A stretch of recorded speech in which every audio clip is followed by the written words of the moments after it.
Skylar Diggins gets the ball one more time. And guess what area is that?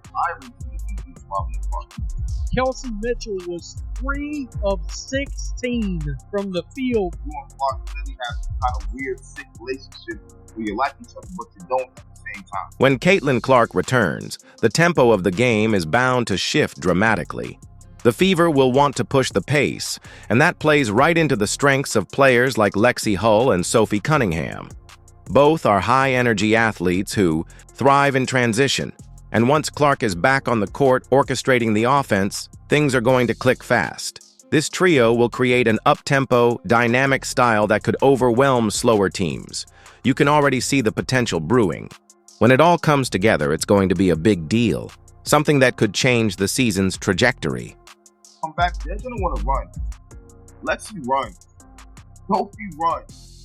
I see that it's going to be a big deal. Skylar Diggins gets the ball one more time, and all eyes are on Ari.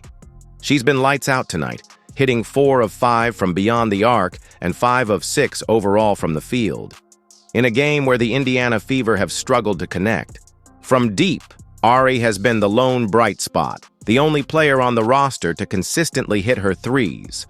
Her performance has been both efficient and clutch, keeping the team in the fight. When everything else has been shaky, Ari's shooting has been a beacon. She's making a serious case for more minutes going forward.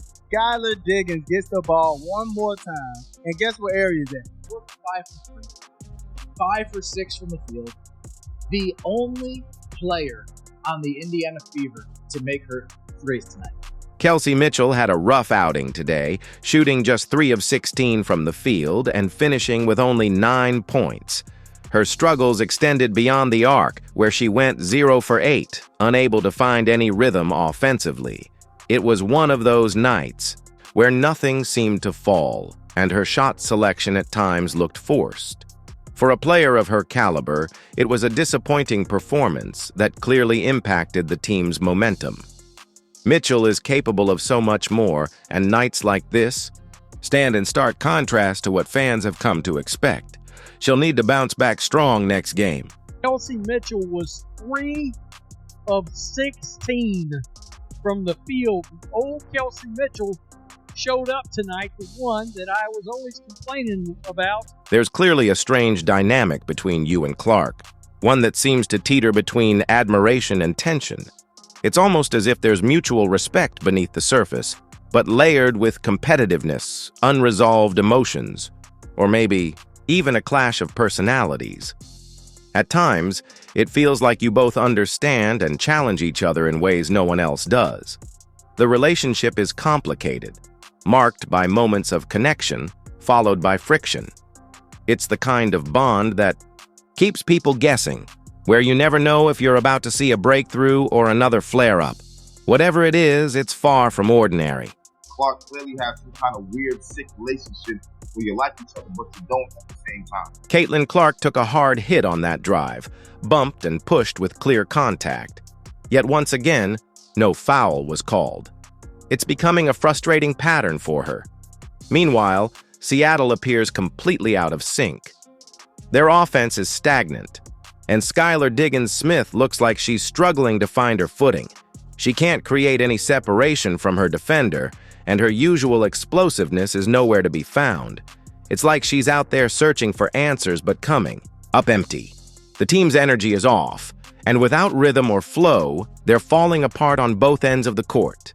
I didn't think we were going to be able to win 5 games in a row. With or without Caitlin Clark, winning 5 games in a row is easy. And that's another. The Seattle Storm just missed so many wide open threes. This was survival. This was absolute survival. The Fever were up 13 points with 4 minutes to go. Aaliyah Boston slams it down with absolute authority. Now that's how you set the tone. Her powerful finish sent a clear message, and the Indiana Fever are feeding off that energy. Meanwhile, the Seattle Storm are unraveling right before our eyes. Turnover after turnover, missed rotations, and complete lack of composure have turned this game into a disaster for them. It's not just a rough stretch, it's a full-blown collapse happening live on national television. Every possession is getting uglier, and Seattle looks helpless to stop the momentum shift. Boston's dominance is undeniable, and Seattle can't seem to respond. Aaliyah Boston picks up her fifth, maybe sixth. I could be off on this consecutive double-double. My goodness, Seattle played basketball. Fever struggled with turnovers, and which we'll talk about that in a whole nother damn video. It doesn't look like Natasha Howard is going to hand anything over easily, but truthfully, it feels like the entire team is just waiting for this season to be over. Sure, they're technically chasing a championship, but the energy says otherwise. The chemistry isn't there, the urgency is missing, and it's clear changes are coming. Let's be honest, this roster won't look the same next season. Whether it's coaching, rotations, or major personnel moves, something's got to give. The writing is on the wall, and everyone involved seems to know it. They're playing out the season, but eyes are already on what's next. Point in time, Natasha Howard is still getting rebounds, trying to bring the ball up. Marquise, she wants the ball to bring it up, so she can do the pass.